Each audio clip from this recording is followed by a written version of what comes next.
जय भीम। आज आम्ही आहोत नाशिकच्या काळाराम मंदिरात।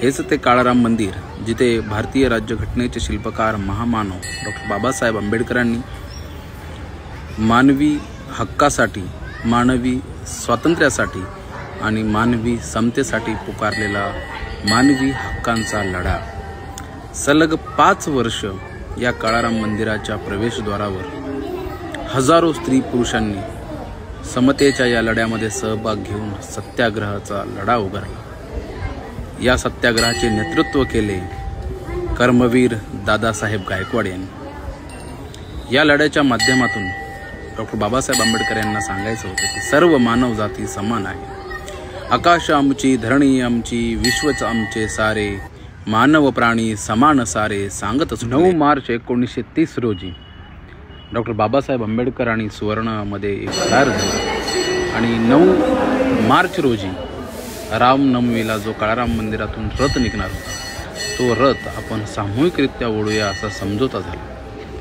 डॉक्टर बाबासाहेब आंबेडकर आपल्या सहकार्यासमवेत काळाराम मंदिराच्या प्रवेशद्वारावर गेले, परंतु या इथल्या जुलमी धर्मांध लोकांनी डॉक्टर बाबासाहेब आंबेडकरांवर आणि त्यांच्या सहकाऱ्यांवर दगडफेक केली आणि तो रामाचा रथ दुसऱ्या मार्गाने पळवून लावला। परंतु हरेल तो माझा भीमसैनिक कसला सतत 5 वर्ष लढा। या सत्याग्रहाच्या माध्यमातून डॉक्टर बाबासाहेब आंबेडकरांना जगाला, संपूर्ण देशाला संदेश द्यायचा होता की संपूर्ण मानवजात ही एकच आहे। सर्वांनी समता, ममता आणि बंधुत्वाने या देशामध्ये राहिलं पाहिजे। परंतु सलग 5 वर्ष लढा देऊनही इथल्या धर्माच्या ठेकेदारांना कुठलीही दयावया आली नाही आणि काळाराम मंदिराचे प्रवेशद्वार हे उघडलेच नाही।